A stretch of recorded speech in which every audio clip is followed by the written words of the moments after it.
नमस्कार जन टीवी में स्वागत है आपका। मैं हूं योगेंद्र। आप देख रहे हैं खास खबर। खास खबर में हम बात करेंगे बीजेपी के मिशन 180 प्लस और 25, यानी कि लोकसभा की 25 सीट पे बीजेपी की नजर, और जो 2019 में चुनाव होगा और इसी वर्ष होने वाले विधानसभा की 200 सीट में से 180 प्लस पे नजर है बीजेपी की। हाल ही में हुए विधानसभा चुनाव के बाद हालांकि बीजेपी काफी बैकफुट पे है, लेकिन पार्टी का साफ कहना है कि मिशन हम हासिल करेंगे। कैसे हासिल होगा, क्या होगा, उसको लेकर के बैठकों के दौर शुरू हो चुके हैं। लोकल बॉडीज और यूआईटीज के जो चेयरमैन हैं उनको बुला करके उनके साथ में मंत्रणा की है। 2 दिन का उनका शिविर है। उसमें बताया जा रहा है कि हम कहां चूक कर बैठे, और अर्बन में खासकर जो बीजेपी का कोर वोट कहा जाता है वो भी उससे खिसकता नजर आया है। अभी की बात करें तो 17 विधानसभा सीट पर मतदान हुआ था। एक लोकसभा में 8 सीट आती हैं। 2 लोकसभा और 1 विधानसभा सीट के लिए जो मतदान हुआ उसमें से 17 विधानसभा सीट आती हैं। 17 की 17 विधानसभा सीट पर बीजेपी को मुंह की खानी पड़ी। तो इसके चलते बीजेपी की सांसें फूलना लाजमी है, और इसी को देखते हुए अर्बन वोट बैंक जो है वो भी उससे जो खिसका था उसे कैसे वापस लिया जा सकता है, उसी को लेकर के मंत्रणा शुरू की है। हम आपको हमारा आज के जो खास खबर है उसका एजेंडा दिखाएंगे और उसके बाद हमारे जो पैनलिस्ट हैं उनके पास लौटेंगे।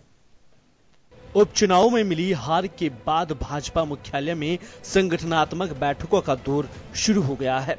उपचुनाव के नतीजों के बाद एक और जहां कांग्रेसी कार्यकर्ताओं में उत्साह देखा जा रहा है, तो वहीं प्रदेश भाजपा हार के कारण जानने के लिए कार्यकर्ताओं और जनप्रतिनिधियों का मन टटोल रही है। इसी के चलते 2 दिन तक प्रदेश भाजपा मुख्यालय में प्रदेश के नियम बोर्ड, यूआईटी चेयरमैन, जिला प्रमुख, महापौर समेत अन्य जनप्रतिनिधियों के साथ सत्ता बैठक और संगठन को लेकर बैठकों का आयोजन किया जा रहा है। इन 3 उपचुनाव में जो हमारे को विजयी हासिल नहीं हुई, जो कि हम निरंतर विजय की ओर अग्रसर हो रहे थे, उसमें ऐसी क्या कमियां रह गई जिस कारण से विकास होने के बावजूद भी हमें विजय प्राप्त नहीं हुई। उन कारणों पर चर्चा करना और उन कमियों को दूर करके पुनः राजस्थान प्रदेश की जनता में भारतीय जनता पार्टी के प्रति एक विश्वास को कायम करना, इस दिशा में यह बैठक थी। उपचुनाव के नतीजे चाहे जो भी हो, लेकिन प्रदेश भाजपा अपने मिशन 180 और 25 को पूरा करने की दावा करती नजर आ रही है। उपचुनाव परिणामों के बाद जहां कांग्रेस ने सरकार पर हमला बोल दिया है, तो वहीं बचाव की मुद्रा में आई भाजपा हार के कारण जानने के लिए पार्टी से जुड़े तमाम जनप्रतिनिधियों से अपने अपने क्षेत्रों की रिपोर्ट ले रही है। संगठनात्मक बैठकों को भाजपा भले ही बूथ स्तर पर पार्टी को मजबूत करने का एक जरिया मान रही है, लेकिन विधानसभा के भीतर और बाहर भाजपा अपने ही विधायकों और नेताओं के बयानों से घिरती नजर आ रही है। ऐसे में कांग्रेस पार्टी ने भाजपा की इन संगठनात्मक बैठकों का कोरा दिखावा करार देते हुए भाजपा के मिशन 180 और 25 पर भी सवाल खड़े कर दिए हैं। राज्य सरकार और भारत सरकार हर मुद्दे पे फैल रही है। हर वादे को उन्होंने कहीं भी नहीं निभाया है, और जनता इंतजार कर रही है 2018 का, जब विधानसभा के चुनाव डिक्लेयर होंगे। भारतीय जनता पार्टी को 20 सीटें भी विपक्ष का नेता बनाने लायक सीटें भी नहीं मिलेंगी, और लोकसभा में 25 की 25 सीटें भारतीय जनता पार्टी हारेगी। राजस्थान का इतिहास है कि भारतीय जनता पार्टी ने 25 जीती है तो 25 हारी भी है। ये राजस्थान की जनता है, एक हाथ लेती है तो दोनों हाथों से देती भी है। उपचुनावों के नतीजों के बाद एक और जहां कांग्रेस पार्टी उत्साहित है, तो वहीं भाजपा में मंथन का दौर शुरू हो गया है। कांग्रेस उपचुनाव के नतीजों के दम पर सत्ता पर काबिज होने के सपने देख रही है, तो भाजपा सत्ता संगठन के लाखों प्रयासों के बाद भी उपचुनाव में मिली हार के कारणों की तह तक पहुंचने का प्रयास कर रही है। जन टीवी न्यूज, जयपुर। तो चलिए, आपने मजमून देखा कि क्या है एजेंडे का मजमून। हमारे साथ भाजपा से शिवदा भाई जी हैं, हमारे साथी पत्रकार डॉक्टर धर्मवीर जी हमारे साथ में हैं, कांग्रेस राजस्थान प्रदेश कांग्रेस के जनरल सेक्रेटरी गिरिराज गर्ग साहब हमारे साथ हैं और आम आदमी पार्टी से पूनम चंद भंडारी साहब हमारे साथ जुड़ेंगे। धर्मवीर जी, आपसे मैं जानना चाहूंगा, बीजेपी का जो मिशन 180 प्लस और 25, विधानसभा में 180 प्लस और लोकसभा में 25 सीट का जो दावा है, उसको लेकर के बीजेपी अभी भी कवायद कर रही है। देखिए, बात सही है कि कोई भी घटना होती है, हमें अगर पांव की ठोकर भी लगती है तो उससे हमें सबक लेना चाहिए। बीजेपी कुछ कमियां तलाश रही है, लंबे समय से बैठकों का दौर चल रहा है। वी सतीश भी जयपुर में आए, मुख्यमंत्री अपने स्तर पे कोर कमेटी की बैठक भी तुरंत बाद में बुलानी पड़ी। लेकिन एक बड़ा वो कहा जा सकता है कि बीजेपी का जो ऐलान है आफ्टर बाई इलेक्शन, इसे मोटे रूप से देखा जा सकता है। क्या माना जाए कि मिशन 180, मिशन 25 दोनों को बीजेपी क्या वास्तव में जीत पाएगी? ये अच्छी बात है कि भारतीय जनता पार्टी की जिस तरह उपचुनाव में करारी शिकस्त का सामना करना पड़ा है और उसके तुरंत बाद इन्होंने जिस प्रकार बैठकों का दौर शुरू किया है, मंथन व चिंतन की एक श्रृंखला शुरू हुई है, तो इस श्रृंखला से निश्चित रूप से ये इस मुकाम तक पहुंचेंगे कि हमसे कहां गलती हुई और हमें क्या करना चाहिए था।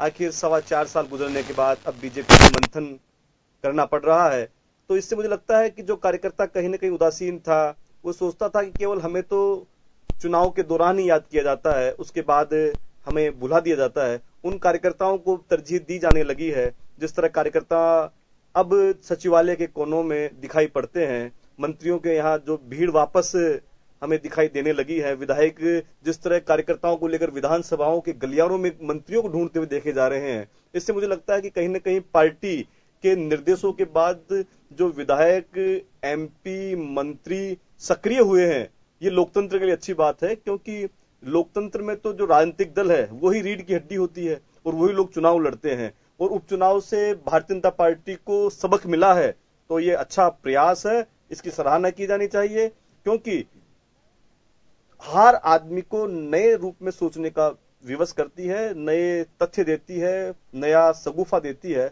उस सगुफों के आधार पर वो आगे बढ़ता है। इसी प्रकार कांग्रेस में भी, आपने सवाल नहीं पूछा लेकिन मैं जोड़ देता हूं कि कांग्रेस में भी इस चुनावी जीत के बाद वहां पर भी कार्यकर्ताओं में मंथन का दौर शुरू हुआ है। जो कार्यकर्ता अब तक उदासीन था, वो समझता था कि क्या पता हमारे दिन वापस लौटेंगे, नहीं लौटेंगे, वो लोग भी पूरी सक्रियता से अब हमें दिखाई पड़ते हैं। चलिए, मुकाबला रोचक होगा, ये तो तय है। जीतेगा कौन, ये भविष्य के गर्भ में है, लेकिन इतना तय है कि बीजेपी 180 का मिशन लेकर के चल रही है, जिसे बहुत सहज नहीं कहा जा सकता। और कांग्रेस में भी इस हार के बाद बीजेपी के, या कहें कि कांग्रेस की जीत के बाद अब एक बड़ी बात सामने निकल करके आई है और मुझे लगता है कि ये डैमेज कंट्रोल करने के लिए काफी हद तक कारगर कही जा सकती है कांग्रेस के लिए। जो अविनाश पांडे ने कहा है कि मुख्यमंत्री कौन होगा यह फैसला बाद में होगा, आला कमान तय करेंगे, लेकिन फिलहाल सामूहिक नेतृत्व के अंदर हम चुनाव लड़ेंगे।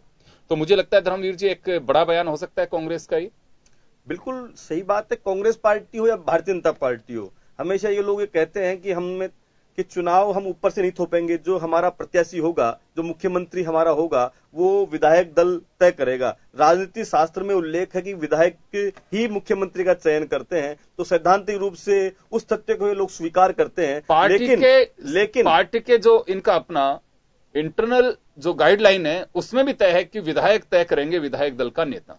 लेकिन ये ऊपर से तय हो जाता है कि जिस व्यक्ति के नेतृत्व में टिकट बांटे जाते हैं, जो व्यक्ति स्टार कैंपेनर होता है, जिसका अधिक दबाव होता है, वो व्यक्ति मुख्यमंत्री बनता है। हम इसके कई चुनाव को देख सकते हैं कि 98 में जब राजस्थान में चुनाव हुए, उस समय अशोक गहलोत साहब पीसीसी चीफ थे, उनके नेतृत्व में चुनाव हुआ। उसके बाद हम देखें कि 2003 में जो कांग्रेस की प्रदेश से विदाई हुई, उस समय वसुंधरा जी भारतीय जनता पार्टी की चीफ थी, तो वो मुख्यमंत्री बनी। तो ऐसे कई उदाहरण हमारे सामने, तो जिससे लगता है कि जो टिकट देता है, आमतौर पर ये एक फिनोमेना बन गया है। पता लग जाता है कि हवा की दिशा क्या है, उससे अंदाजा लगाया जा सकता है कि चुनाव के दरमियान कौन आदमी कहां स्टैंड कर रहा है, कि उनकी कितनी चल पा रही है, कितने लोगों को अपनों को टिकट दिलाने में सफल रहे हैं। उसी लिहाज से कहा जा सकता है कि कहीं से इशारा है उनको कि उन्हें फ्रीडम दी गई है। चलिए, हमारे साथ गिरिराज गर्ग साहब है। गर्ग साहब, मिशन 180 और मिशन 25 बीजेपी का ऐलान है साफ, और कहा कि इस हार से घबराने की आवश्यकता नहीं है, हम मिशन जरूर पूरा करेंगे।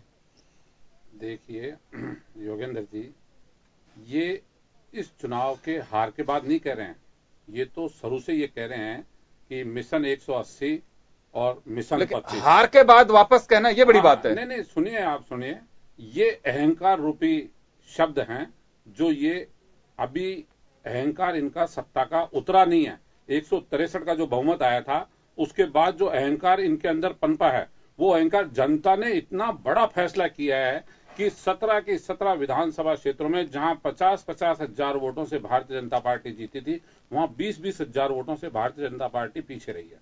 उसके बावजूद भी अभी भी वही अहंकार बना हुआ है कि हम 180 और 25 जीतेंगे। अरे भाई, प्रजातंत्र में 200 सीटें हैं विधानसभा की, आप 200 को लेके चलो ना, क्यों छोड़ते हो? आपने जब आपके प्रधानमंत्री जी ने आपने कांग्रेस मुक्त भारत और राजस्थान बनाने का नारा ही दे रखा है और हर मीटिंग में जुमला देते हो, तो फिर 200 रखो, फिर 20 किसके लिए छोड़ रहे हो? आप कहना ही तो है आपको, वो तो जनता तय करेगी। अभी जनता ने तय किया। आपने इन्हीं के नेताओं ने अहंकार में कहा कि सचिन पायलट और भंवर जितेंद्र सिंह ने हार के डर के मारे मैदान छोड़ गए और कांग्रेस ने पहले रोज ही हार स्वीकार कर ली। भाई ठीक है, अहंकारी शब्द थे, जनता का मूड तो भांपा ही नहीं इन्होंने तो ये कहा कि कांग्रेस ने मैदान छोड़ दिया और कांग्रेस ने हार स्वीकार कर ली। अब कांग्रेस जीतने के लिए कहां लड़ रही है? मैदान में ही नहीं है।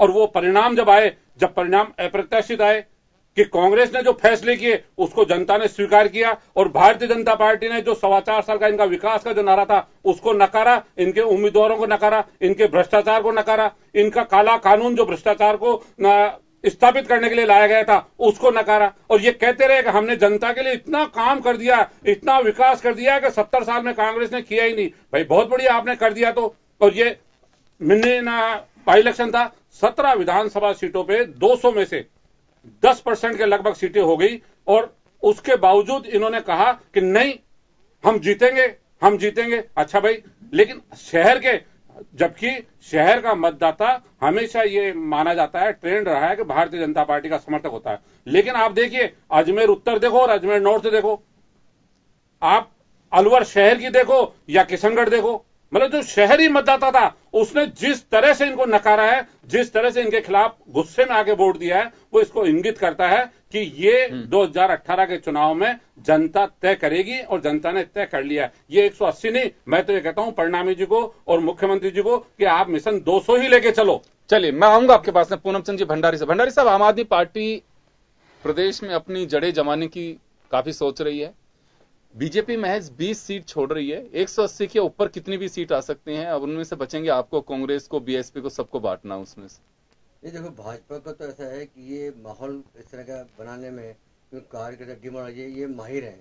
दिल्ली में कहते थे हमारी 5-7 सीट आएगी, 67 सीट आई, इनका सूपड़ा साफ हो गया। तो कहने से कुछ होता है, जो हालत पूरे देश में और राजस्थान प्रदेश में चल रहे हैं, मैं कहता हूँ जो राजस्थान की हालत है, पूरे देश के अंदर किसी प्रदेश की ऐसी हालत नहीं होगी जो यहाँ की हालत हो रही है। अब इस प्रकार का माहौल बनाकर कार्यकर्ताओं में एक जोश भरना चाहते हैं, लेकिन कार्यकर्ता जबरदस्त नाराज है, इन बातों में आने वाला नहीं है। उनको मालूम पड़ रहा है जनता के सामने जाने में दिक्कत आ रही है। एक भी ऐसा काम नहीं है जो भाजपा ने करके दिखा दिया हो, कोई काम नहीं है, बल्कि कर्ज में डूब गया है। आप देखिए राजस्थान कर्ज में कितना जबरदस्त डूब चुका है। जहां हाल ये 2 लाख करोड़ रुपए कर्ज राजस्थान के ऊपर हो चुका है। सड़कें टूटी पड़ी है, जहां देखो कब्जे हो रहे हैं, प्रॉपर्टी पर कब्जे हो रहे हैं, लॉ एंड ऑर्डर नाम कोई चीज नहीं है। सरकारी दफ्तर में कोई काम बिना पैसे हो नहीं सकता, कहीं चले जाइए आप। तो ऐसी स्थिति जहां आप मतलब जहां देखिए आंदोलन नहीं कर सकते लोग। पहले चाहे कांग्रेस सरकार चाहे कोई सरकार थी, आंदोलन की जगह होती थी, लोग आंदोलन करते थे, पानी की व्यवस्था और होती थी, उनको वेलकम करते थे, भाई आंदोलन करो। आंदोलन से क्या होता है, सरकार को एक आईना दिखाया जाता है, उनको बताया था कुछ कमियां आप में, इनको दूर करने की कोशिश करो, जनता तो खुश रहेगी। लेकिन ये तो आंदोलन को कुचलने वाले लोग हैं। अभी वो पूजा छापड़ा आंदोलन कर रही थी, उनको उठा के वहां ले गए। क्या हो रहा है इस प्रदेश के अंदर? लॉ एंड ऑर्डर नहीं है, भ्रष्टाचार जबरदस्त फैला हुआ है। वसुंधरा जी ने समझ लिया, जाने की तैयारी है वहां, तो उनको लंदन जाना है, लंदन चली जाएंगी। ये जुमला बना रहे हैं, लेकिन ऐसा ये उल्टा हो जाएगा। आप लंदन भेजने के कह रहे हैं, मिशन 180 की बात है, मिशन 180 की बात है। हाँ, अरे वो ऐसा ये उल्टा हो जाएगा। एक व्यक्ति यमराज जी पहुंचे, उसके बाद बोला साहब बड़ी सेवा कर दी, बोला मैं तो आपको लेना है, आज लेके जाऊंगा।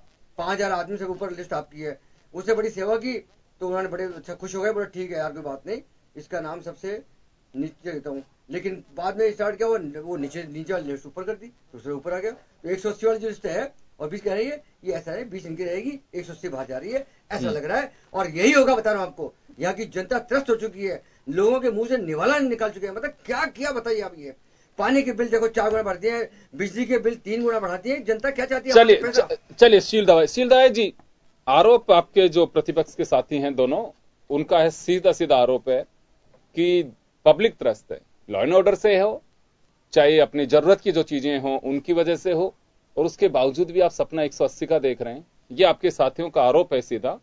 तो किस तरह से थोड़ा बता पाएंगे कि 180 कैसे आप लोग पूरा कर पाएंगे? समय आप लोगों के पास में कम है क्योंकि ये बाई इलेक्शन जो है ये कुछ अलग बात बयां करता है। देखिए योगेश जी, मैंने दोनों की बातें सुनी, बहुत ध्यान से भी सुनी, और मनी मन मुझे हंसी भी आ रही थी कि वो थोड़ा सा इनको क्या जीत मिल गई तो ये तो पता नहीं क्या क्या सपने देखने लग गए। मैं मानती हूँ कि हमारी जो बाई इलेक्शन में हार हुई वो उसके हमने कारण भी ढूंढे कि हमने कहीं ना कहीं हमारी जो इतना कुछ करने के बाद भी क्या कारण है? हाँ मैं बताती हूँ ना कि जो थी, जो हमने कारणों की भी जांच की, हर तरह से समीक्षा बैठकें भी हुई, और हमने ये भी जाना कि भाई हमने इतना काम करने के बावजूद भी ऐसा क्या हुआ जो हम जनता तक नहीं पहुंच पाए।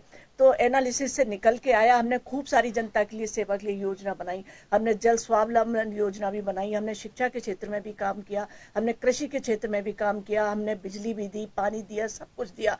लेकिन वजह ये थी कि जो पहुंचना चाहिए था लाभ, वो कहना चाहिए कि जो ब्यूरोक्रेट्स हैं उन्होंने इसको वहां तक पहुंचाया नहीं। अच्छा, ब्यूरोक्रेट कंट्रोल। हमारी जो मुख्यमंत्री जी वो स्वयं जनता के बीच में गई है, कोशिश ये हुई कि हर वर्ग के लोगों से रूबरू हूं, अपनी बात कहें, उनकी बात भी सुनी।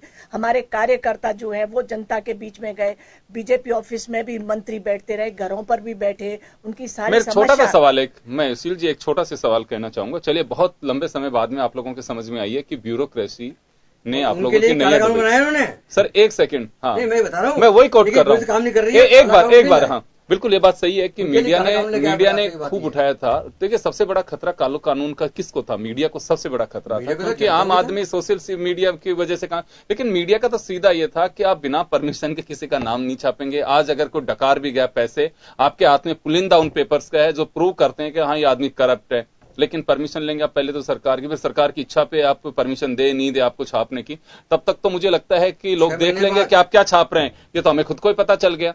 तो मुझे लगता है कि देखिए कुछ ऐसी चीजें हैं, ये आप लोग ब्यूरोक्रेसी को जिस तरह से एक रक्षा कवच उपलब्ध कराने की कोशिश कर रहे थे, ये इस पर पहल की जानी चाहिए थी कि ऐसा क्यों किया जा रहा है, इसको हटाइए। ये आपकी तरफ से पहल होनी चाहिए थी। आप ही के पार्टी के विधायक घनश्याम तिवारी ने कई बार इस बात को कोट किया कि जो काम आप नहीं कर सकते, आप इतने अंधे मत बनिए कि जिसका वजन क्यों ढो रहे हैं आप लोग, कोई कर ही नहीं सकता। और अगर हमेशा के लिए अगर आप छोड़ के भी चले जाएंगे तो आपके खाते में जाएगा कि एक ऐसा कानून ये लेके आना चाह रहे थे जो किसी के भी गले नहीं उतर सकता, कि अगर किसी ने पत्थर फेंका कि आपको अधिकार नहीं है उसका नाम लेने का, तो मुझे लगता है कि ये तो आप कर ही नहीं सकते। दूसरी बात, मैं इतना सा कहना चाहूंगा कि मुख्यमंत्री साहिबा ने ये बात, दोनों बातें देखिए इसकी, कि कुछ लोग कहते हैं कि सचिवालय इसी वजह से बनता है, आप अपनी चीजों को बताइए, ऐसे अधिकारियों से करवाइए। लेकिन आप लोगों ने 8 दिन 10 दिन 7 दिन 5 दिन जो भी एक समय तय किया, और संभागवार आप लोगों ने दौरे तय किए, 3 संभाग भी पूरे कर चुके हैं आप उसमें। सर एक सेकंड मैं तो बताना चाह रहा हूं, बीजेपी ऑफिस में भी आपके होती है, 2-2 घंटे आपने मुकर्रर कर रखे हैं समय के, कि आप मंत्रियों को भी पाबंद किया है कि अपने घर पे भी आप सुनवाई करेंगे। कभी मॉनिटरिंग की कोशिश की आप लोगों ने कि जो कार्यकर्ता मीडिया के माध्यम से उसकी वॉइस आप तक आती है कि साहब 4 बार आया हूं मैं, चारों बार मुझे कहा गया कि आप उनसे मिल लीजिए, मैं उस अधिकारी से मिलता हूं, वो दिन भर मिलता ही नहीं है। हैंडपंप के लिए अगर किसी ने एप्लीकेशन दी, या जहां से भी मुख्यमंत्री के दौरे हुए, जिलों में गई हैं, संभाग में गई हैं, उनके बारे में एक बार विजुअल बात तो करनी चाहिए थी 6 महीने में कि ये एप्लीकेशन मिली, इनका डिस्पोजल का क्या हुआ। आज तो आईटी का युग है, आप लोगों के तो खुद ने अपना एक पोर्टल बना रखा है, डिस्पोजल का तो पूछा जाना चाहिए। और अगर डिस्पोजल कर दिया, कोई भी सैंपल के रूप में 10 लोगों की 10 प्रॉब्लम्स को आइडेंटिफाई करते, आपके तो नंबर के साथ में था कि आपके समस्या का हल हुआ कि नहीं हुआ, तो दीजिए जवाब। तो मुझे लगता है कि आज ब्यूरोक्रेसी को अगर आप 4.25 साल पहले देखे, ये शाश्वत एक नियम मान करके चले सत्ता का कि जब गाड़ी यो होती है, चलती है ऊपर, यानी कि आपके दिन ऊपर चल रहे हैं, 3 साल 4 साल के ऊपर तक जब जाते हैं, तब तक आपका रुतबा अलग होता है। जैसे ही 5वें साल में आप प्रवेश करते हैं, उसे कहते हैं कि चुनावी साल। जो नकारा होता है, अगर कोई भी ब्यूरोक्रेट वो जिंदगी में काम आपका कर ही नहीं सकता 5वें साल में, आप ये तय मान करके चलिए। कैसे उम्मीद करते हैं कि 180 फिर ऐसे लेकर के आ जाएंगे? जो आरोप आप ब्यूरोक्रेसी पर लगा रहे हैं 15 सीटों के हारने में, तो आप कैसे इसे इस मिथक को कैसे तोड़ पाएंगे? देखिए योगेश जी, आज आपने देखा होगा जो मीटिंग हुई है, मुख्यमंत्री जी ने सारे कलेक्टर्स को बताया। जो कलेक्टर से मुख्यमंत्री जी लगातार कॉन्फ्रेंस करती रही और जो उन्होंने पूरी स्थिति को कभी स्पष्ट किया ही नहीं। जो मुख्यमंत्री के सामने प्रोजेक्ट करते रहे वो यही सारा बता रहे थे कि बहुत अच्छा फील्ड में काम हो रहा है, जनता तक हमारी योजनाएं पहुंच रही है, हमारी भामाशाह योजना भी पहुंच रही है, हमारी इसकी जो ऋण माफी का भी हो रहा है, हमारे बिजली पापों से नहीं तो लगातार नहीं प्यारी हम मान रहे हैं, कह रहे हैं भंडारी साहब आ रहा हूँ, भंडारी साहब आ रहा हूँ आपके पास, आप ही के पास बात पूछ रहा हूँ मैं, सवा 4 साल मान रहे हैं नहीं तो कौन से अधिकारी काम नहीं करते? कह रहे हैं ना वो जिस तरह से वो रिपोर्ट 8 विभाग जो रहती है इसलिए उनको करना ही पड़ा। क्या हुआ? देखिए भंडारी साहब, अब ये तो ऐसा है कि नींद का तो नींद है, जब खुले जब खुल सकती है कोई बात का नहीं है। ये तो बहुत अच्छी बात है। और देखिए बिना अलार्म की जो घड़ी होती है ये तो हमें जरूरी नहीं है। इनको जनता ने जगा दिया, बहुत हमारे लिए तो अच्छी बात है कि हमें अपनी कमियां पता चल गई कि हमारी क्या कमी है, मौका मिला है, हमें बेशक होने का मौका मिला है। लेकिन भंडारी साहब ये इनका बड़प्पन मानिए कि कम से कम उन कमजोरियों को तलाश तो रहे हैं। नहीं मैं मान गया, इनको 4.25 साल तक ना तो इनके 25 MP बता पाए, कुछ नहीं हो रहा है, ना इनके MLA बता पाए, क्योंकि अधिकारी ने काम नहीं किया। उन्हें बात मैडम चले मैं माफी चाहूंगा, चले भंडारी साहब बात का चले पूछ लीजिए आप। ये आपने मंथन करने के बाद उन अधिकारियों का क्या कार्रवाई करते होता? ये तो अब देखेंगे ना, मीटिंग चल रही है ना, क्या कर रहा है। विधानसभा के बाद होगी कार्रवाई, तो उसके बाद जो भी जिसने जो काम नहीं किया उस पर चले मैं धर्मवीर जी के पास जाना चाहूंगा। एक बात का जवाब दूंगी, बार बार कह रहे थे कि इनको बहुत अहंकार है।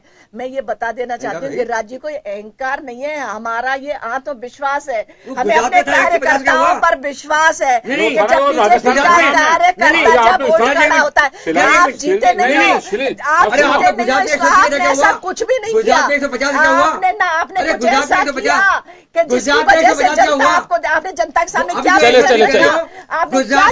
चले मैं लौटूंगा आपके पास। भंडारी साहब एक बात, धर्मवीर जी मैं एक बात जानना चाहूंगा यहाँ पे, मिशन 180 हर पार्टी अपना एक लक्ष्य लेके चलती है, अच्छी बात है, कोई बात नहीं है उसमें। कांग्रेस भी अपना सत्ता का लक्ष्य लेके चल रही है, आम आदमी पार्टी भी चल रही है कि हमारी मजबूत के साथ में हम यहाँ पे डंका अपना बजाएंगे। हाँ बिल्कुल लड़ी, अच्छी बात है। लेकिन आपको ध्यान होगा सबसे पहले बार अगर हम चले थोड़ा पहले, बीकानेर के अंदर कालीचंद जी सराफ साहब ने एक मीटिंग ली थी 2 साल पहले। कार्यकर्ताओं से उन्होंने पूछा था कि आज चुनाव तो क्या हो, तो उन्होंने कहा था कि घर जाना तय है, ये कहा था कार्यकर्ताओं ने बंद कमरे में। और उसके बाद भी कभी कभी जैसे कोई मीटिंग्स हुई, कुछ चीजें ऐसी आई थी सामने। क्या माना जाए कि बीजेपी आज ब्यूरोक्रेसी के ऊपर अपने आरोप मंड रही है।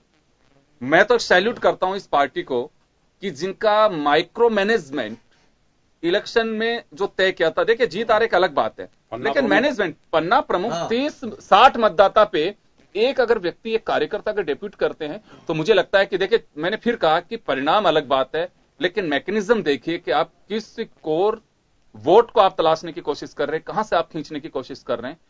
कभी कार्यकर्ताओं का या तो कार्यकर्ताओं को उस स्थिति में लाने की कोशिश नहीं की गई, कम से कम वो हकीकत से भी रूबरू कराएं।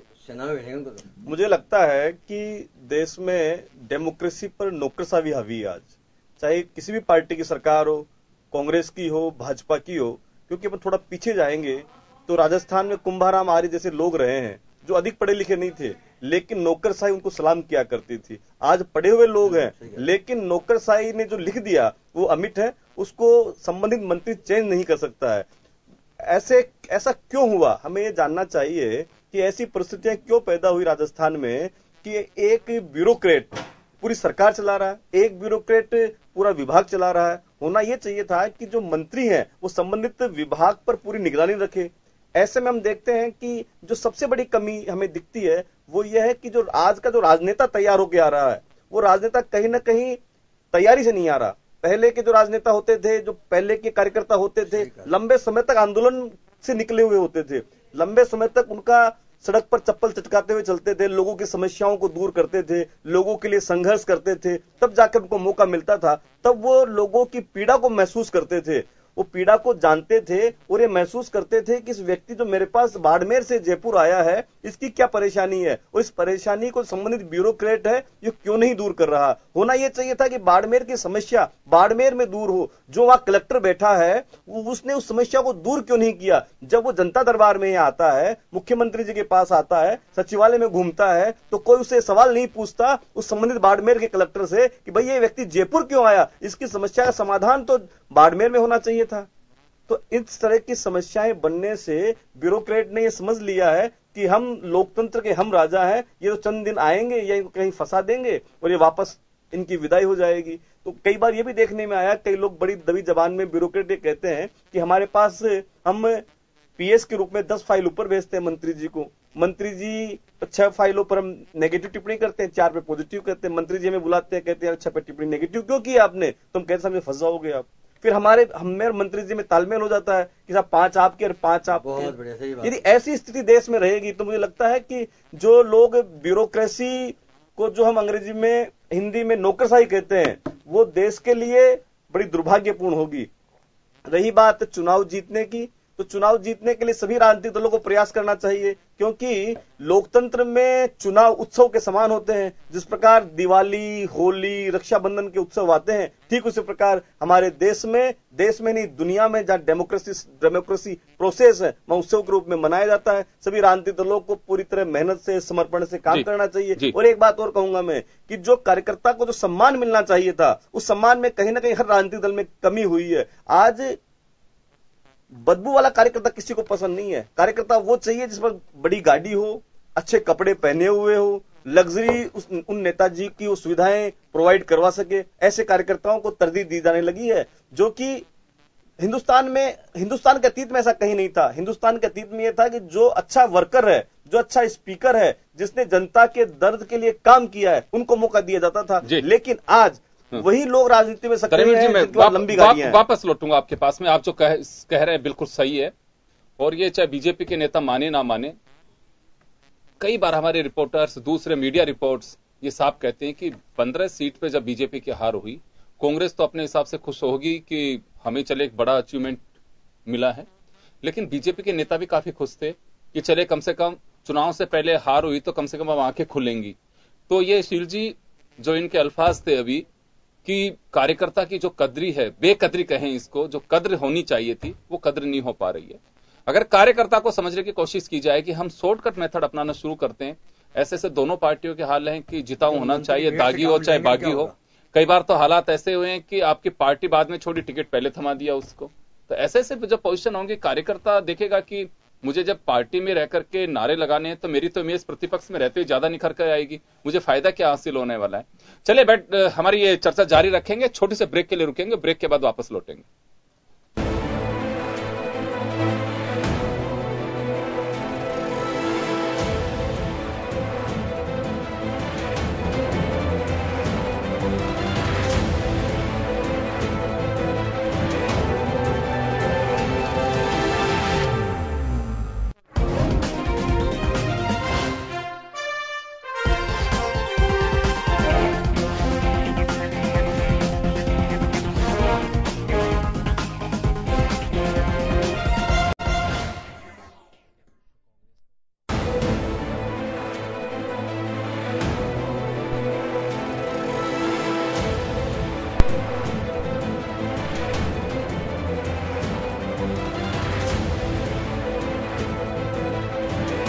फिर आपका स्वागत है। आप देख रहे हैं खास खबर और हम बात कर रहे हैं राजस्थान में बीजेपी अपने मिशन पे एक बार फिर मशक्कत शुरू कर दी है। हाल ही में है बाई इलेक्शन के बाद एक बार माना जा रहा था कि पार्टी बैकफुट पे है, लेकिन पार्टी ने जो मंथनों का दौर शुरू किया है उसके बाद कुछ रणनीति बदली है और एक बार फिर डायलॉग शुरू किया है।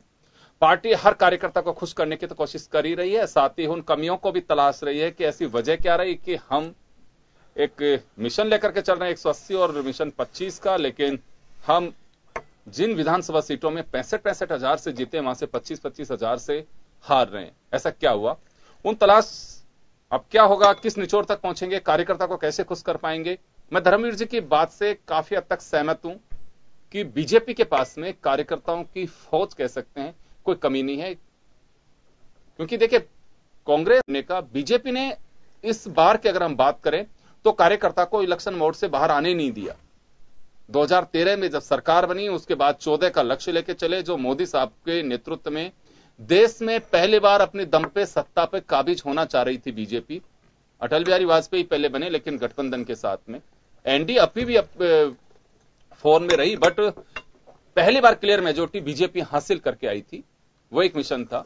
इस मिशन के बाद में मुझे बहुत अच्छे से ध्यान है कि जब अशोक परनामी प्रदेश अध्यक्ष बने थे बीजेपी के, तो उसी दिन वसुंधरा राजे जो मुख्यमंत्री भी हैं, उन्होंने अनाउंसमेंट किया था कि परनामी नहीं है, ये प्रणामी होंगे, अब सीधे ये परिणाम देंगे और हमें अब मिशन 18 और 19 के लिए आज से जुट जाना होगा। तो उस कार्यकर्ता को बाहर नहीं आने दिया। विस्तारक योजनाएं, आपको एक पन्ना प्रमुख बनाया जा रहा है, बैठकों के दौर चल रहे हैं। मुझे लगता है कि इतना ध्यान नहीं है कि पहले कभी 5 साल में जितनी बैठकें होती थी 1 साल के दरमियान इतनी बैठकें हो रही हैं। तो उस कार्यकर्ता को सिलेक्शन मोड से बाहर नहीं आने दिया।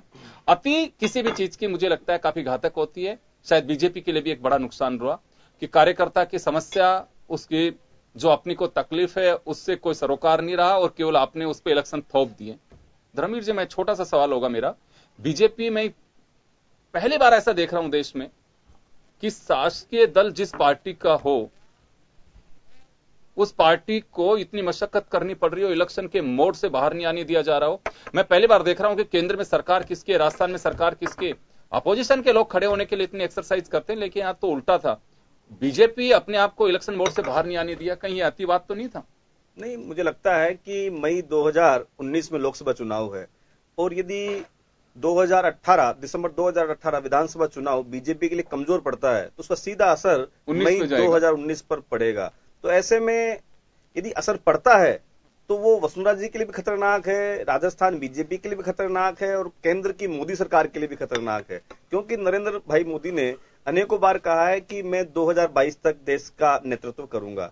तो उनकी जो घोषणा है उस घोषणा में राजस्थान ने पहले भी आहुतियां दी है और 25 सीटें यहां से जीत कर गई है। यदि अब सीटें कमजोर होती हैं राजस्थान में तो वो बड़ी ही केंद्र के लिए भी कष्टदायी होगी और राजस्थान के लिए भी कष्टदायी होगी। तो ऐसे में इन्होंने हार कर यह समझ लिया कि हमें अभी चुनाव जीतना है किसी भी सूरत पर।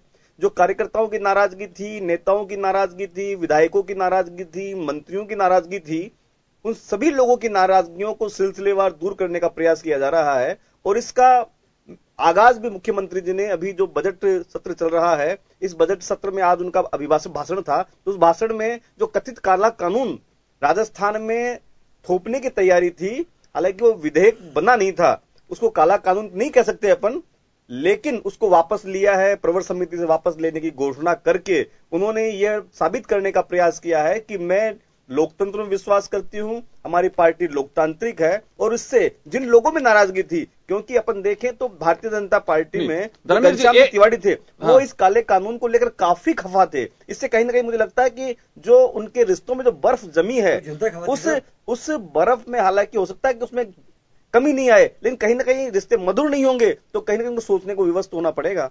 जी बिल्कुल सही फरमा रहे हैं। देखिए, ये ऑर्डिनेंस सरकार लेके आई थी और आनंद फानंद में लेके आई थी, किसी को पता भी नहीं था। विधानसभा में रखने के बाद एक टाइम होता था कि बिल आप अगर लेके आ रहे हैं तो उसके 42 दिन तक आपका वो स्टैंड करेगा अध्यादेश। लेकिन प्रवर समिति के पास भी देने के बाद भी घनश्याम तिवारी का यही कहना था उस वक्त, आप प्रवर समिति को देकर के तीसरी नहीं कर सकते। आपका बिल स्टैंड कर रहा है अभी भी कि आप पे उस बिल को लाना चाहते हैं। जब भी कभी घेरे जाओगे तो आप पे वो लांछन रहेगा कि आपकी मंशा थी, अगर सरकार चली जाती, अगली सरकार उसको विड्रॉ कर देगी तो आपकी तो उसमें बिल्कुल बेइज्जती होगी कि आप तो चाहते थे इस तरह का कानून लाना, लेकिन दूसरी सरकार ने उसे विड्रॉ कर दिया। खैर चलिए, लेकिन देर से सही चलो समझ में आया कि काला कानून एक घातक कानून था जिसे विड्रॉ किया सरकार ने। गिरिराज जी, आपके पास में आना चाहूंगा मैं कि आपके यहां पे भी अगर हम बारीकी से देखें तो अभी जो संघर्ष के कई बार इस बात को लेकर के चर्चा की गई है कि कांग्रेस को भी इस बात के आंतरिक रूप से चर्चा करना चाहिए कि जीत के कारण क्या है। कई बार क्या होता है कि जीत एक लेसन देने के लिए भी दी जाती है दूसरे पक्ष को। पार्टी के कार्यकर्ता खपा हो जाते हैं कि नहीं, एक बार तो इनका आंखें खोलना बहुत जरूरी है। अगर ऐसी जीत होती है तो आंखें खुलने में भी वक्त नहीं लगती है कि नहीं, हमारी पार्टी के साथ हम हैं। मैंने जैसे पहले भी कहा कि बहुत सारे ऐसे कार्यकर्ताओं को सुनने को मिला है कि मंत्री और सरकार अब थोड़ा दिमाग ठीक होगा उसके बाद में बाकी काम करेंगे। तो कहीं ऐसा तो नहीं है कि पार्टी अभी भी वो मजबूती की ओर हो, लेकिन एक बार के लिए पार्टी को सबक दे, क्योंकि ये जो हार है, अगर बीजेपी वास्तव में इस ईमानदारी से लेसन ले रही है तो इनके पास में सुधरने का वक्त है।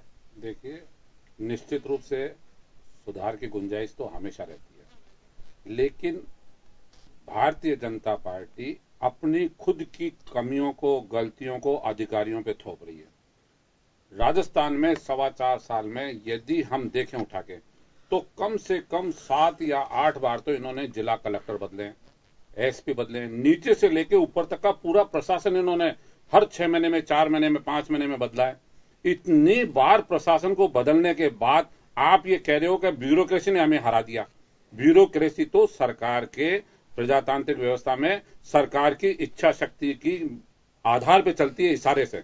यदि सरकार के मुखिया की इच्छा शक्ति नहीं है तो ब्यूरोक्रेसी बेलगाम होती है। इसका मतलब यह है कि आपका प्रशासन, आपका जो मैनेजमेंट था प्रजातांत्रिक व्यवस्था में, आपके मुखिया का जो मैनेजमेंट था वो काबिले नहीं था, इस काबिल कि ब्यूरोक्रेसी को आप अपने अनुरूप चला सकते। पहली बात, आप कह रहे हो कि कार्यकर्ताओं की नाराजगी, पूरे 4 साल तक आपने जनता को तो नकारा, जनता को साथ नहीं लिया, खाली पार्टी के कार्यकर्ताओं के लिए आपने भारतीय जनता पार्टी के प्रदेश ऑफिस में मंत्रियों को बिठा के रखा कि कार्यकर्ताओं को खुश करो, आपने तो जनता जाए भाड़ में। जनता की परवाह नहीं की, इन्होंने परवाह की कार्यकर्ता की। तो 4.25 साल तक इन्होंने कार्यकर्ताओं को, मंत्रियों को पाबंद किया कि आप बीजेपी के कार्यालय में आके बैठोगे और यहाँ। अच्छा, आम जनता, एक रोचक बात है, कार्यकर्ता भी खुश नहीं है। सुनिए योगेंद्र जी, सुनिए आप, वहां इन्होंने बैन लगा दिया। कई बार ऐसी स्थितियां पैदा हुई कि आम आदमी अगर चले गया उसको धक्के देके बाहर निकाल दिया कि नहीं, आप पार्टी के कार्यकर्ता के माध्यम से आइए, हमारे मंडल अध्यक्ष, जिला अध्यक्ष, उसके माध्यम से आइए। तो ये स्थितियां जनता लगातार भोग रही थी, जनता लगातार महसूस कर रही थी कि आप कागजों में सरकार चला रहे हो, अहंकार से सरकार चला रहे हो, हम जो कर रहे हैं वो अच्छा है, बाकी जो है वो सब गलत है। कांग्रेस पार्टी ने लगातार 4.25 साल तक धरने प्रदर्शन करके सरकार को सचेत करने का प्रयास किया कि आपने स्वराज संकल्प यात्रा में 711 वादे किए थे, उन वादों का क्या हुआ? आप उसको उठा के देखिए, आपके मैनिफेस्टो को। आपने मैनिफेस्टो नहीं कह के उसको संकल्प पत्र का नाम दिया था, उस संकल्प पत्र को भूल गए आप। परिणामी जी कहते हैं कि हमने तो संकल्प पत्र से 250 गुना ज्यादा काम कर दिया, तो वो परिणाम आपके सामने आ गए कि 17 विधानसभा क्षेत्रों में आपके परिणाम क्या रहे। अगर सरकार अगर काम करती, अधिकारी इतना नहीं कर सकता कि इतने बड़े 17 विधानसभा चुनाव में 50-60 हजार से जीती हुई सीटों को गिरिराज जी, मैं तो संभव नहीं हो सकता। गिरिराज जी, मैं आना चाहूंगा वापस आपके पास में, मैं आप ही के पास में आपसे एक सवाल जानना चाहूंगा। देखिए, ये तो हम बहुत बहस कर चुके हैं कि बीजेपी हार गई, कई कारण रहे हो, जो भी रहा होगा, लेकिन फिलहाल मिशन और पार्टी जो अपने एक लेसन लेकर के वापस से जो तैयारी में जुटी हुई है, मैं उस पर चर्चा चाहूंगा कि आप तो प्रतिपक्ष में हैं, आप मजबूती के लिए इसे काउंटर कैसे करेंगे? देखिए, निश्चित रूप से हमारा आंतरिक संगठन जो है, हमने पहले भी कहा था, हमारा आंतरिक संगठन मजबूत है। हमने मजबूती के साथ हर पंचायत स्तर पे हमारे कार्यकर्ताओं को जिम्मेवारी दी, जो मैं पहले भी कह चुका हूं आपको। चुनाव के पहले भी हमने कहा था, आपने कहा कि भारतीय जनता पार्टी पन्ना प्रमुख, मैंने ये अपनी तैयारी करें, लेकिन हमने जिस तरह से कार्यकर्ता को विश्वास में लेके और लगातार 4.25 साल में सचिन पायलट ने संगठन को मजबूत किया है। आपने देखा होगा विधानसभा चुनाव में हमारी लीडरशिप 1 नंबर की, हमारा कार्यकर्ता और हमारा उम्मीदवार सबने मिलके सामूहिक रूप से जो प्रयास किया, जनता के साथ गए और जनता को यह बताया कि आपको 4.25 साल में भारतीय जनता पार्टी ने सिवाय जुमलों के और थोथी घोषणाओं के क्या दिया, उसका नतीजा रहा कि जनता ने हमारे पे विश्वास किया और जनता ने परिणाम हमारे अनुरूप दिए, आशा से ज्यादा दिए। और फिर मैं कह रहा हूं कि 2018 के चुनाव में हमारी पार्टी मजबूती के साथ, चाहे हमारी लीडरशिप हो, कार्यकर्ता हो, पूरे मन से तैयार है भारतीय जनता पार्टी को शिक्षक देने के लिए। और जनता ने मन बना लिया है कि 18 के चुनाव में भारतीय जनता पार्टी राजस्थान से विदा होगी। चलिए भंडारी साहब, दोनों की तैयारी आपने सुनी, इस बीच आप कैसे रास्ते निकाल रहे हैं? आम आदमी पार्टी आपने कहा कि 200 सीट पे हम चुनाव लड़ाएंगे, ये केवल एक एंट्री के लिए करेंगे कि या कुछ आप लोगों की तैयारी है? हम एंट्री के लिए काम करते नहीं, एंट्री के लिए करना होता तो अभी 3 उपचुनाव में लड़ते। उसके अंदर हम अपना संगठन तैयार कर रहे हैं और देखिए, जनता हमारी ओर दिख रही है। कांग्रेस जीती नहीं है, भाजपा हारी है। लोगों ने भाजपा को सबक सिखाया है, खुश होकर कांग्रेस को वोट नहीं दिए। कांग्रेस को अगर खुश होकर वोट दिए थे तो बात समझ आती है, गुजरात में जीत जाते, अरे जीते ही है। विकल्प नहीं था आपका, ये कहना है? विकल्प नहीं था, इसलिए। और जो दिल्ली में हमने काम किया, उन काम के आधार के ऊपर हम यहाँ जाते हैं, पूरे देश के अंदर एकमात्र दिल्ली ऐसा शहर है, दिल्ली ऐसा प्रदेश है जहां पानी के दाम, पानी फ्री दे रहे हैं 20,000 लीटर, जो राजस्थान के अंदर वसुंधरा जी 4 गुना दाम बढ़ा दिए हैं, वो वहां फ्री दे रहे हैं। बिजली के दाम हमने वहां आधे कर रखे हैं, एजुकेशन में फ्री कर रखी है, मेडिकल मोहल्ला क्लिनिक है जिनको अमेरिका में वगैरह बाहर भी लोग पसंद कर रहे हैं, किस तरह की सुविधाएं हम यहाँ दे रहे हैं। वहां आपको पीडब्ल्यू सड़कें, एक खड्डा आपको नहीं मिलेगा। एजुकेशन के अंदर हमारे जो उप मुख्यमंत्री हैं उनको पूरे देश के अंदर सबसे बेस्ट एजुकेशन मिनिस्टर का अवार्ड मिला है। तो जो काम कर रहे हैं को भी मिला है, वो जो काम कर रहे हैं वो दिखा नहीं। आपके जो मंत्री हैं वो तो स्वच्छ भारत में लगा रहे हैं, आपके कालीचरण जी तो ऐसा तो दिखाई दे रहा है हमारे को। देखिए किसी की मेडिकल प्रॉब्लम हो सकती है, आप नहीं वो तो पहली बात मत जाइए मत करिए। तो हम काम के आधार पे ईमानदार कैंडिडेट देंगे। आपको बता रहा हूँ, एक भी, अब मैं योगेंद्र जी अपनी जिम्मेदारी से कह रहा हूँ आपको, यहाँ पर एक भी उम्मीदवार आपको मिल जाए, दिल्ली के बहुत ईमानदार एमएलए दिए हैं तो आप बता दीजिएगा, एक भी चलेगा। हमें जीतने हारे परवाह नहीं है। उम्मीदवार शानदार देंगे, ईमानदार से काम करेंगे। हमारा आज की तारीख में भी एक एक पैसे के चंदे का हिसाब पूरा है, रसीद दी जाती है। बिल्कुल हिसाब सबके सामने। आप लोग तो आपके सारे एमएलए जो अंदर बैठे हैं ना, का चंदा जेल के अंदर बैठे, कोई बता दे कि उसने इलीगल पैसे दिए, आज देके बता दो आप। तो हम जो काम कर रहे हैं जनता के अंदर जा रहे हैं, जनता समझ रही है, जनता लाइक कर रही है, जनता का दर्द समझते हैं, हम गरीबों का दर्द समझ रहे हैं, जनता के लिए काम करते हैं, गरीबों के लिए हम काम कर रहे हैं। वहां जो पुलिस वाला मरा उसको 1 करोड़ रुपए दिए हमने, आप यहाँ 5 लाख रुपए 2 लाख देते नहीं। आप सैनिकों का मजाक उड़ा हो गया आपके यहाँ पर। राजस्थान के अंदर किसान आत्महत्या कर रहे हैं, चंदा दे दिया, तो बड़ी बात है। किसान आत्महत्या कर रहे हैं, चंदा आया है, उसका हिसाब तो दे दिया, तो क्या किया? 2 वाल्मीकि जो मर गए जाकर गटर के अंदर, आपने क्या दिया उनको? 2 लाख रुपए। शर्म आनी चाहिए आपको, 2 लाख रुपए दे रहे हो आप। चले भंडारी साहब, ये प्रदेश की जनता किस ओर देख रही है? आपकी तरफ, बिल्कुल बीजेपी की तरफ या कांग्रेस की तरफ? ईमानदार आदमी चाहती है, वो देख रही है। अगर आम आदमी पार्टी, सच्चाई के साथ बात करता हूँ तो, कि आम आदमी पार्टी अगर उनको मजबूत दिखेगी तो निश्चित रूप से हमारी सरकार बनेगी और हम जीत के आएंगे। बात ये तो हम वही कोशिश कर रहे हैं कि जनता तक लगातार पहुंचे। हम घर घर जा रहे हैं, हम इनकी तरह बैठे हुए नहीं है, हमारा पैसे नहीं है, गाड़ी नहीं है, लेकिन पदयात्रा करके पैदल घर डोर टू डोर जाकर लोगों को समझा रहे हैं। लोग समझ रहे हैं, लोग हमको देख रहे हैं। लोगों की एक आस अगर पूरे देश में है तो एकमात्र केजरीवाल जी से है, जहां अरबों खरबों लोग लेकर के भाग रहे हैं। मोदी जी को इतना परवाह ही नहीं है, एक शब्द नहीं बोल रहे। 2 घंटे बच्चों को शिक्षा दे रहे हैं, लेकिन ये नहीं बता रहे भाई कैसे भाग गया, क्या हो गया उस चौकीदार में। समझे चौकीदारी कहाँ हो रही है वो समझ आ रहा है। हरियाणा के अंदर इतने रेप हुए, इतने लोगों को इतना लूटपाट मर ली, मुकदमे वापस ले लिए। कश्मीर के अंदर सैनिकों पर पत्थर बरसाए जा रहे हैं, मुकदमे वापस ले लिए। अरे क्या कर रहे हो आप, कहाँ जा रहे हो? जिन्होंने यूपी के अंदर 8-10 हजार मुकदमे योगी वापस ले लिए, जो सरकारी संपत्ति को जला दिया करते हैं, उनके मुकदमे वापस ले रहे हो आप। राजस्थान में ले रहे हैं मिलावटियों के, देश जो मिलावटियों के मुकदमे थे वो वापस ले रहे हैं राजस्थान के अंदर। क्या दे रहे हो मिलावट में? इस देश का जनता को क्या दे रहे हो मुझे समझ आ रही है। आपका क्रिमिनल का ग्राफ बढ़ता जा रहा है, रेप बढ़ते जा रहे हैं, थानों के अंदर मर्डर हो रहा है। आपके आधार यही रखेंगे आप, हाल ही हो रहा है, आपका आधार यही रहेगा। बिल्कुल, हम इनके कमजोरी आपका आधार रहेंगे, सुधार लेंगे तब तक। तो यहाँ शराब की दुकानें, अरे कहाँ शराब की दुकानें बढ़ रही, जिस देश के अंदर, जिस प्रदेश के अंदर शराब की दुकानें बढ़ा रहे हो, वहां उम्मीद करोगे आप शराब के पैसे विकास करोगे हमारा? सड़कों में, गलियों में, जगह जगह जाकर शराब की दुकान खुलती आ रही है। वसुंधरा जी को चूंकि स्वाद उसका आ रहा है, इसलिए वो स्वाद जनता को देना चाहती है। सर वो सॉरी, देखिए हम एक कोर्ट नहीं करें तो ठीक रहेगा। मैं ये 20 सीटें भी आ जाएगी और वसुंधरा जी हटा दो तो 20-30 फिर भी आ जाएगी। और वसुंधरा जी देखना हमारी सरकार वो एक और उलट गया मामला। तो 20 में, अरे 20-25 में आएगी। 17 के टाइम पे भी भारतीय जनता पार्टी चले नेता यही कह रहे थे। हम टक्कर देके बताइए हमारी शीलदाबाई जी को सुन लीजिए एक बार। भंडारी साहब, शीलदाबाई जी को बोलने दो, हमें शीलदाबाई जी से एक बार जवाब तो सुनना पड़ेगा। जवाब दिया, किन अधिकारियों को हटा, किन? अरे मैं जवाब देती हूँ। 4.25 साल तक मैं बता रही हूँ ना, एक बात है, 4.25 साल तक एक बात का जवाब देती हूँ दोनों की, 4.25 साल तक एक बात का जवाब 4.25 साल तक ये नहीं बता पाए। आपके 25 एमपी को पता नहीं पड़ा कि काम नहीं हो रहा है, आपके 163 एमएलए को पता नहीं काम हो रहा है, आपके आयोग के पता नहीं काम हो रहा है। चलिए एक बार सुनिए तो सही। भंडारी साहब, इतने सवाल का जवाब इनको अभी एक बार सप्लीमेंट्री पूछ लेना आप, एक बार सुन लीजिए। अब जवाब तो सुनिए इनका, जवाब सुनिए, नहीं तो हमारा समय पूरा हो जाएगा, इनका जवाब भी नहीं हो पाएगा। मैं ये जानना चाह रहा हूं शील जी आपसे कि आप तैयारी करिए, सब कुछ करिए, ये हार कुछ अलग पिक्चर भी दिखाती है। सबसे बड़ी बात तो यह है कि कार्यकर्ता अभी भी उसको ये विश्वास कैसे दिला पाएंगे आप? जनता के तो छोड़िए, जनता को तो आप जैसे दिला देंगे, जनता को तो अगर स्मूथ सड़कें मिलेंगी, उनके एजुकेशन अच्छी होगी, हॉस्पिटल में डॉक्टर नर्स सब मिलेंगे, वो भूल जाती है आपकी तकलीफों को, पहले वालियों को। लेकिन उस कार्यकर्ता को जिसके काम के लिए आपने अर्जियां तो ले ली, लेकिन डिस्पोजल कैसे होगा, उसको विश्वास कैसे दिलाएंगे? सबसे बड़ी चुनौती तो आपके सामने ही है। बैठकों से काम होगा? बैठक तो आप 4 साल से कर रहे हैं। नहीं, बैठक का मतलब ही यही है कि अब जो चुनाव के बाद में जो बैठक है इसलिए महत्वपूर्ण है। पहले के बैठकों से आप मानती हैं इनको? बिल्कुल, क्योंकि एक जो रिजल्ट आया है तो ये बहुत सोचने की बात है कि हमारे कार्यकर्ता को क्या प्रॉब्लम है, कहां पर उसको परेशानी हो रही है। तो इन बात एक एक कार्य का आप मानेंगे कि वो चंद्रशेखर जी एक एक जिले में जाकर सब में पूछ रहे, एक एक कार्यकर्ता को फ्री हैंड दिया है कि आप बताइए आपको क्या दिक्कत है।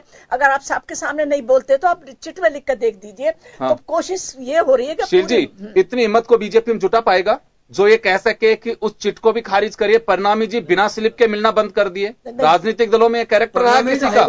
देखिए, मैं यही तो बात बता रही हूँ आपको, वो स्लिप से मिलते ही नहीं। नहीं, देखिए ना, वही तो मैं बता रही हूँ कि चुनाव के बाद में जब विश्लेषण में यही निकल के आया कि अगर कार्यकर्ता को कोई परेशानी है तो सबसे पहले उनको सुना जाए। और जो लगातार जो बैठकें कर रहे हैं उसका मतलब ही ये, आप मानेंगे कि योगेंद्र जी, मुख्यमंत्री से 6 महीने विधायक नहीं मिल पाता है, एमपी नहीं मिल पाता है, मंत्री तरसता है मिलने के लिए मुखिया से आपके, उसके बावजूद आप कह रहिएगा। इसीलिए तो कार्यकर्ताओं से पूछ रहे हैं कि कहाँ आपको दिक्कत है, जो परेशानी है उसको दूर करने का प्रयास किया जा रहा है। दूसरी बात जो कह रहे हैं कि इन अधिकारियों को बार बार क्यों बदला, इसीलिए बदला के जहाँ पर काम नहीं हो रहा था इसलिए उनको बदला। और सुन लो एक बात मेरी, अशोक सिंह काम बढ़िया कर रहा था, नीरज के पावर काम बढ़िया कर रहा था, जो पैसे इकट्ठे करके सरकार को पहुंचा रहा था, उनको आपने लगाया भ्रष्टाचार, उनके भ्रष्टाचार को दबाने के लिए आप कानून लेके। जनता से जब काम नहीं हो रहे तो उसका क्या मतलब है?